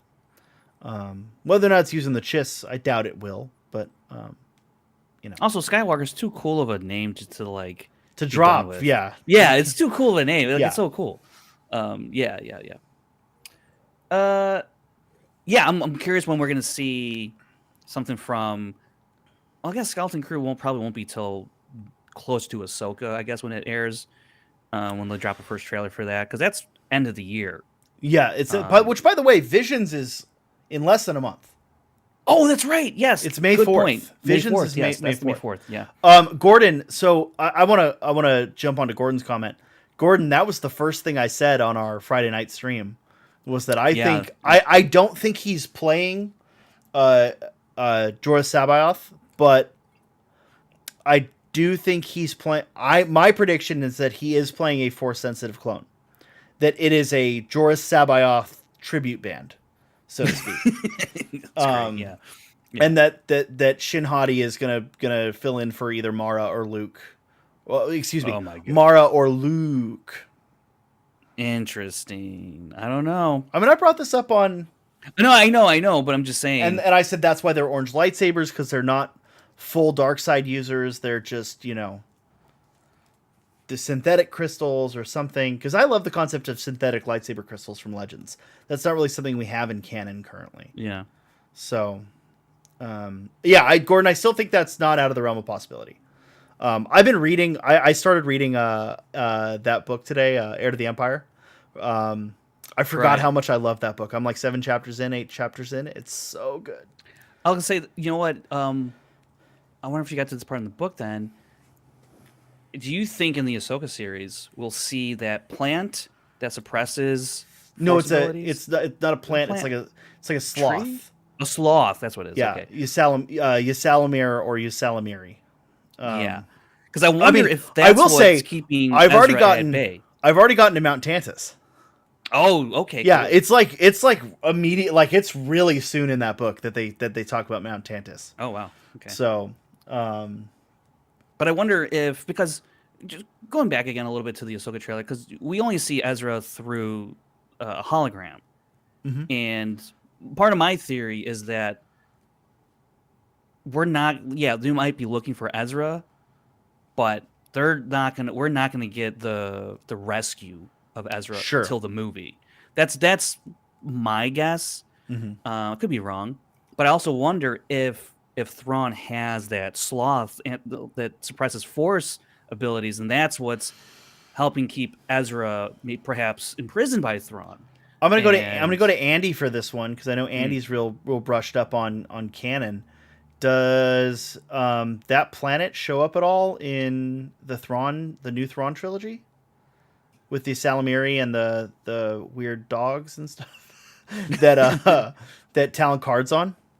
yeah, I that's like the one part of the book I can remember vividly is like going to that planet Is and Luke? like I remember meeting Luke whatever. and Yeah, Mara traveling through the jungles there, and Mara trying to kill Luke. yeah, Yeah, yes, yes, yeah, like yeah, every time she'd be like, "Oh, Luke Skywalker, I have to kill him," you know. yes, So, yeah, yeah. It's been um, such a long. It's been which by the since way, I was a super kid. clever the Yeah. way they make Mara get around that. I don't want to spoil it here Okay. in case anyone cares, but And he says, "I don't believe so." To your okay, question. I didn't think so either, but I just wanted to be sure because I know I've read two of those, but I don't think I've read all three of them. And And I then don't really remember them. Christine asked, they're in regards to I think the Ray Stevenson character Mhm. and Ivana character, they're not dark side. They're on their way? Question mark.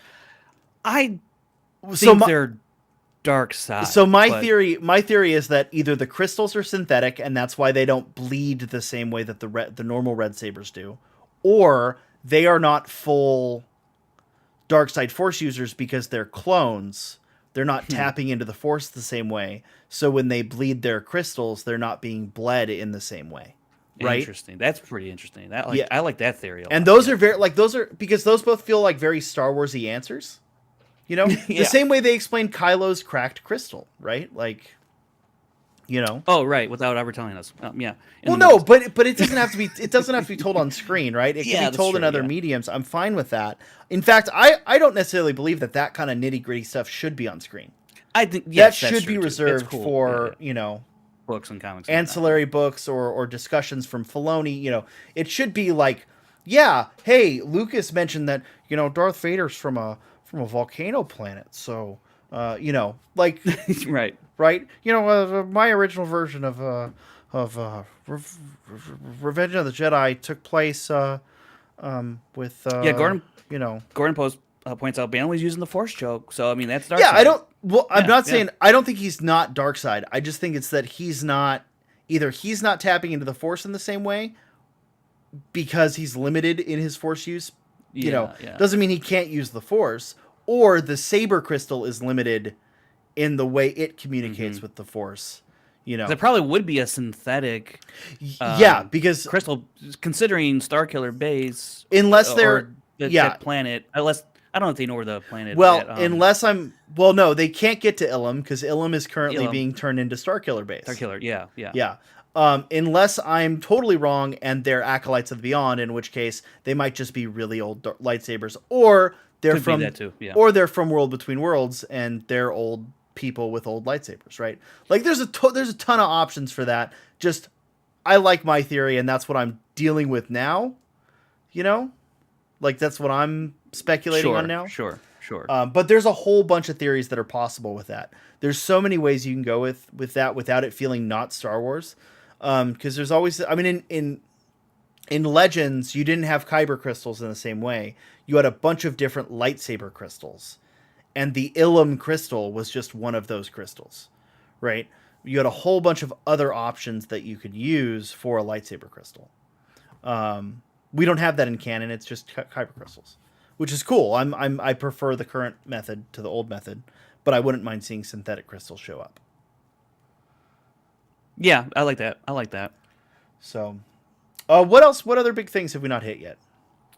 So we talked about the movies. We're we talked verging about on 2 Ahsoka. hours now, Frankie. Oh wow! Look at us go. You don't have a running timer, do you? You have no way of knowing time. And you know what? You don't care either. Cool. I don't great. care either. Okay. We go as long as we go, and that's I agree. you know. Let me see. What else from day 2? What else did we get from day 2? Was they had the Ahsoka panel where they showed a little bit more footage to understand some of the We know images are Lars starting to Mikkelsen is playing leak. Thrawn. And yeah, let's talk about that actually, because there was, I don't know, a couple months ago, whatever it was. He's like, I haven't been offered the thing where I think his quote was something I like think that. he's just a real good liar. Yeah. I'm glad it's him. I think we all were like, how could it not be him? Good call, Christine. Oh, actually, thank you, Christine. I got a spare battery over there, so man, hell yeah, Christine. Thank you for that. So because Frank's using a fancy DSLR, so he actually has to like change his battery in his camera.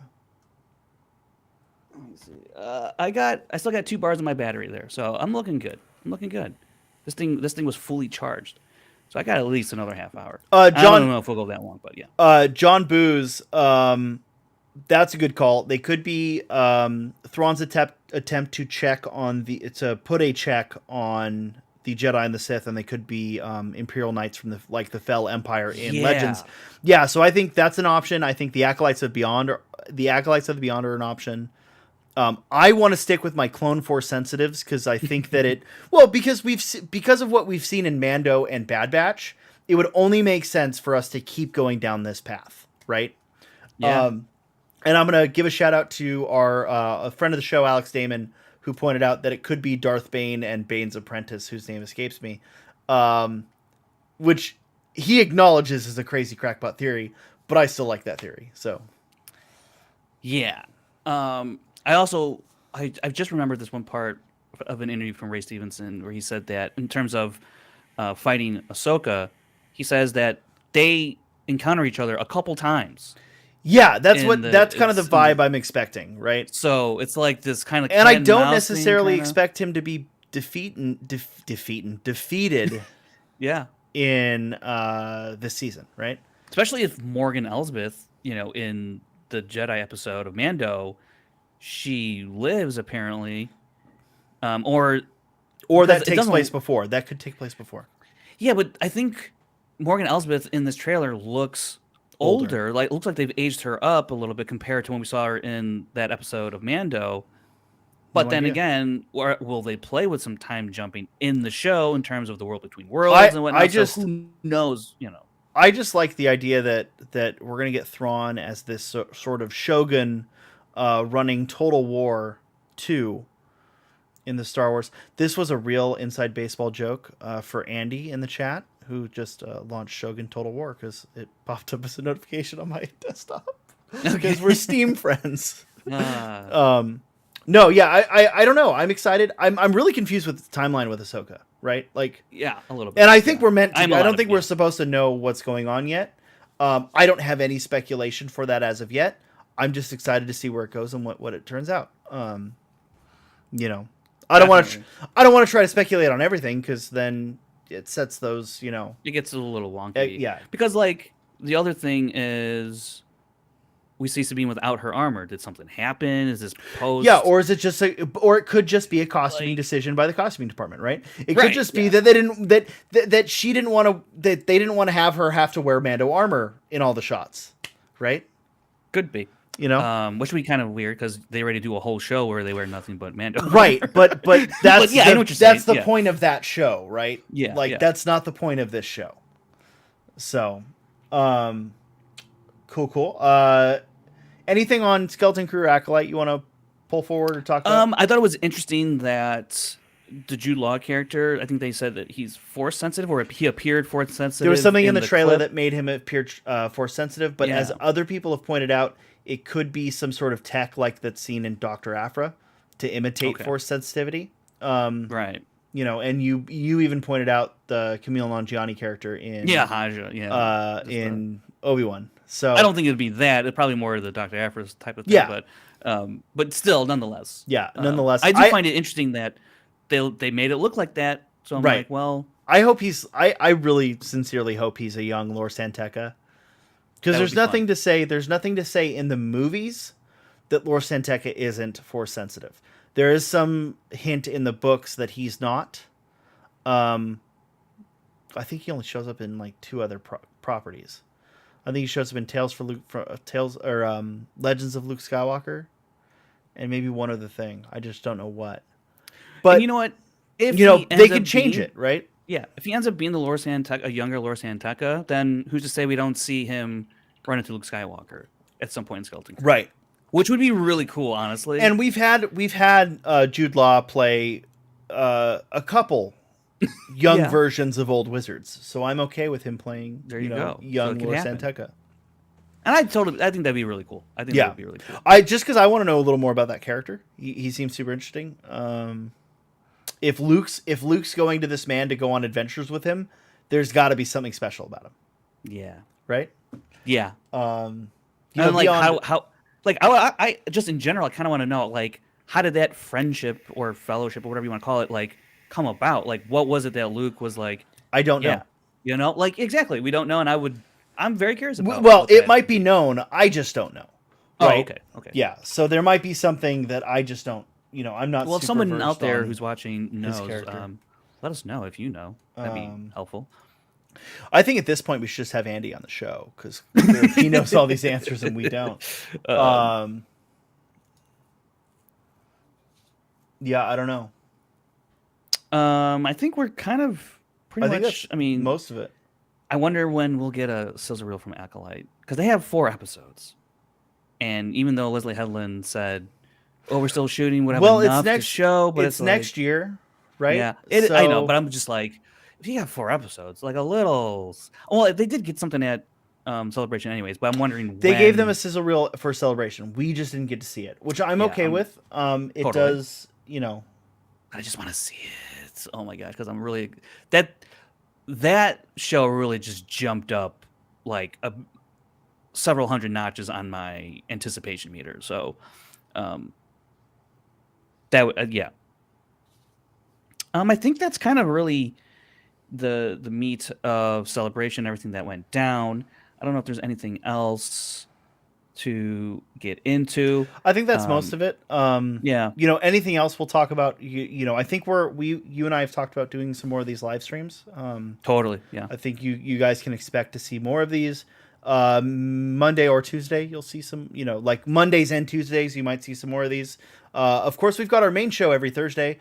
Currently, we're breaking down The Mandalorian, and we're kind of hey, we're still new at this podcast thing. We've been doing it for I think 9 months now. 5 or 6, I think a little shorter than that, but yeah. Oh, really? A while. Okay. Yeah. Starting in September. October, how many November, months December, is that? January, February, March. It's about 6 months now. Yeah. Okay, so we've been doing this about 6 months. Half a year. And we're still seeing what most of that time we've been doing this, we've had Star Wars shows to talk about. So we're still going to see what that time between shows looks like. We're going to discuss a lot of cool things. Whatever you guys want to see us discuss, let us know. And whether you guys prefer the live version of this or the taped version of this, what do you guys want to see? Let us know. Subscribe to the channel. Thanks to everyone new who showed up. Thanks to certain. Yeah, thanks for sticking around too. Yeah, long nice show here. Yeah. Thanks to Certain Point of View for giving us that little raid, or it's not called a raid, it's called a redirect. I think on YouTube. Okay. But yeah, stay tuned. We'll be doing plenty more of this. So, you got anything else, Frank? Before I'll just say CouchCon for Star Wars Celebration Europe. Mm-hmm. Honestly, it was a good time. It was a great time. And so I was just glad that we got what we got. They gave us what they gave us, and it's ample because I still have a lot of these panels to go and revisit and watch, and sure, that's always going to be fun. So, yeah, I do miss the fact that I wasn't there. I started feeling the FOMO, I felt it hard. Certainly. Mm-hmm. Especially watching that live celebration crowd, the stage. Well, it's funny because I think for you it was the convention. For me, it's the people. I want to be there with the people. Oh no, that's what I'm saying. Like watching that live stage celebration, and seeing all the people there, I was like, dang, I miss. Oh, got it. Yeah, I miss that. Yeah. The panels are cool, and I love going to those too. But it is walking around, seeing everybody. Yeah. And talking about what just happened over there, over here, kind of like we were doing here, but in the convention center with all that energy, because there's nothing like it. And I hope everyone who ever wants to try and attend one day, I hope you get to. Yeah. Because it is really it's a Star Wars experience changing experience of sorts. And I'm going to try my hardest to go to Japan. Absolutely. That's the plan. And this will be lost on some of our fans, but like for me, it's more of the post Schmodown, you know. True. We have all of that community we've built up through the Schmodown and through, you know, knowing the Star Wars community and all these people we've met over the years that they're all there, you know, and now we're, you know, like, it's fine. I don't know, seeing the after parties and the pub crawls and all that stuff. Which also begs the question: why do we got to wait for a celebration? We don't make our own celebration. We don't. Well, that's what I'm saying, right? We can do that another time. Yeah. You know, shout out to my buddy Mark from the Templin Institute, who has some really interesting videos. If you're a fan of Alex Damon, go check out the Templin Institute. Similar vein to Alex's older stuff. But he did a full like history tour of London while he was there. Like he really? like just went, hey, this is where I want to go. I'm gonna go to the World War II museum. I'm gonna go to this place. So it was really cool watching his Twitter and Instagram feeds of like seeing the sites where it didn't seem like a lot of people necessarily did that. So that was fun to see. But very cool. I just stepped on a safety pin. Ow. Anyways, friends, we'll be back Thursday at 7 Pacific. No. 10 a.m. Pacific. 10 a.m. Pacific. We film at 7 Pacific on Wednesday. We premiere the episode at 10 a.m. We hop in the live chat for the most part. I do at least because I'm available actually at that time. And usually Kevin. Yeah, and Kevin too can. So we'll be in there talking about Mandalorian, the latest episode, which from all the whispers sounds like a it's banger of an episode. Yeah. So can't wait to talk about it with all of you in the live chat and have our discussion with the rest of the crew, Sean and Brandon. I mean, Kevin won't be able to make it, but we'll get Brandon back in the groove. And Brandon will not be there this week. Oh, that's right. He did tell us. So he will not be there this week. Us two. So, but Brandon should be back. Else. Yeah, we might have a special guest. We might. We got to figure that out. Because we just found that out today. So, and it's only a couple days away because we tape Wednesday night. So we only have like a day and a half, rather. Anyways, we will see you then. Yep. Oh, I got to hit some buttons. Hit the buttons. Scoundrel. Scoundrel. I like the sound of that.